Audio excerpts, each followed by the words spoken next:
Students, मैं Sanjay sir, physics teacher, chapter motion के lecture 4 में आप सभी को वेलकम करता हूं। तो पिछले हम जान चुके थे वेलोसिटी टाइम ग्राफ के विषय में, velocity time graph, distance time graph और डिस्प्लेसमेंट टाइम ग्राफ इस बार जो है, और स्पीड वेलोसिटी टाइम ग्राफ में हम देखते हैं कि यहाँ पे वेलोसिटी जो है नीचे जो हम ग्राफ बनाते हैं ये एक्स एक्सिस पे टाइम लेते हैं और वाई एक्सिस पे वेलोसिटी जो मीटर पर सेकंड में होता है। तो इसका स्लोप जो है वो स्लोप हमें क्या देता है, स्लोप जो है हमें एक्सेलरेटेड मोशन देता है, एक्सेलरेशन देता है, एक्सेलरेटेड मोशन, ठीक है ना। और इस एक्सेलरेशन मोशन में हम स्टार्ट करते हैं यूनिफॉर्म एक्सेलरेशन। सबसे पहला है यूनिफॉर्म एक्सेलरेशन। तो यहाँ पे हम कुछ बॉक्स बनाएंगे और बॉक्स में ये पहला लेंगे वैल्यू जो है मीटर पर सेकंड, दूसरा में है टाइम और तीसरा में है एक्सेलरेशन। क्योंकि एक्सेलरेशन के विषय में हमको पता है a=v/t, यानी the rate of change the velocity, ठीक है। तो यहाँ पे स्पीड टाइम ग्राफ जब हम ग्राफ इसको बनाएंगे तो पहला वेलोसिटी हम लेते हैं वाई एक्सिस में 10 मीटर पर सेकंड, 20 मीटर पर सेकंड, 30 मीटर पर सेकंड, 40 मीटर पर सेकंड, और नीचे जो एक्स एक्सिस में है वो टाइम लेते हैं 5 second, 10 second, 15 second, 20 second, 25 second. तो इस तरह से जब हम लेते हैं तो यहाँ पे वेलोसिटी हो गया 10 मीटर पर सेकंड, 20 मीटर पर सेकंड, 30 मीटर पर सेकंड, 40 मीटर सेकंड, है ना। और टाइम हो गया 5, 10, 15 एंड 20 सेकंड। तो आप देखिएगा कि जब एक्सेलरेशन निकालेंगे तो एक्सेलरेशन क्या होता है v/v/t। तो v हमारा क्या हो गया, v आपका हो गया, अगर पहला सीरियल 1 लेते हैं, 1 में पहला कितना है 10 मीटर, तो इसका जो फाइनल वेलोसिटी है वो 10 मीटर पर सेकंड और जो इनिशियल है वो क्या है 0, ठीक है। तो टाइम उसी तरह से क्या हो जाएगा 10 - 0 और 5 - चूँकि टाइम भी 0 से यहाँ से स्टार्ट हो रहा है, तो 10/5 दैट इज इक्वल टू कितना हो गया 2 मीटर पर सेकेंड स्क्वायर।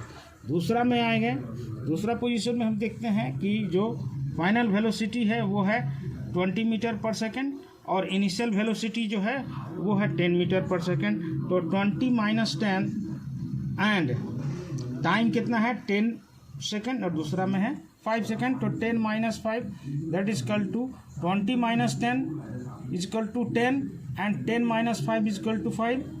तो 5 × 2 = 10, तो ये कट गया 2 मीटर पर सेकेंड स्क्वायर। उसी तरीके से तीसरा में हम करते हैं, तो तीसरा जो है 30 मीटर पर सेकेंड है, 15 मीटर पर सेकेंड है। तो क्या हो जाएगा 30 - 20 अपॉन 15 - 10, 15 - 10 तो कितना हो गया 5। तो टाइम आ गया, फिर आया कितना 10/5 that is equal to 2 metre per second. तो हम यहाँ पे देख रहे हैं कि एक्सेलरेशन जो है वो क्या है, कांस्टेंट है, 2 metre per second square, 2 metre per second square, 2 metre per second square. तो हम यहाँ इस जो एक्सेलरेशन एक्सेलरेटेड मोशन है ये क्या हो जाएगा यूनिफॉर्म एक्सेलरेशन। चूँकि यूनिफॉर्म में क्या आप जानते हैं, uniform equal distance equal interval of time होता है। तो we will check that all are coming in the straight line. हम लोग चेक करते हैं कि जितने भी आता है ये पॉइंट जब हम ज्वाइन करेंगे तो ये सब क्या होगा स्ट्रेट लाइन में होगा। So it can say that uniform motion are uniform acceleration. The slope give us straight line. ये स्लोप क्या देता है, गिव अस स्ट्रेट लाइन देता है of the velocity time graph, ठीक है ना, velocity time graph. That velocity time graph increase at the constant rate.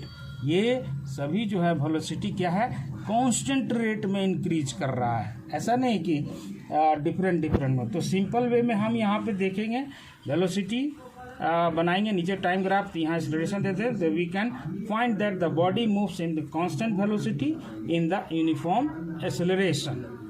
Next है non uniform acceleration. Non-uniform acceleration means that body cannot move in a constant velocity। यानी body जो है वो जो है क्या करता है कांस्टेंट वेलोसिटी में मूव नहीं करता। It means that the body velocity not increase at the constant rate. Body जो है बॉडी का जो वेलोसिटी है वो कांस्टेंट रेट में इंक्रीज नहीं कर रहा है, सब पे जो है डिफरेंट डिफरेंट कर रहा है। जैसे यहाँ पे हम ये बनाए हैं चार्ट बनाए हैं, जिस कॉलम को देखिए, यहाँ पे वेलोसिटी है, यहाँ पे टाइम है, यहाँ पे एक्सेलरेशन निकालें, ठीक है। तो वेलोसिटी में पहला जो है 10 metre per second, 10 metre per second आया। दूसरा में क्या है 15 मीटर पर सेकेंड, ठीक है।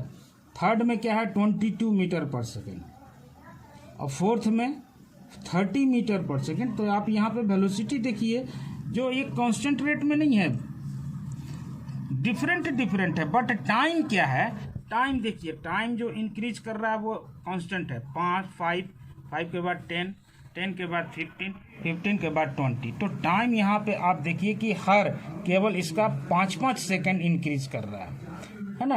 बट वेलोसिटी जो है डिफरेंट डिफरेंट कर रहा है। तो उसी तरीके से जैसे एक्सेलरेशन का जो फार्मूला हम जानते हैं, पिछला जो a = v-u/t, उस फार्मूले से हम इसको निकालते हैं, है ना। उस फार्मूले से हम इसको क्या करेंगे, निकालेंगे, है ना। कैसे निकालेंगे, तो ये देखिए, ये पहला क्या है, v जो है फाइनल वेलोसिटी, तो 10 माइनस और इनिशियल कितना हो जाएगा, तो 0 हो जाएगा। तो ये 0 हो जाएगा।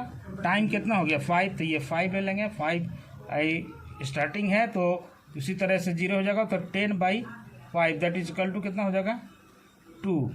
तो a = 2 metre per second square.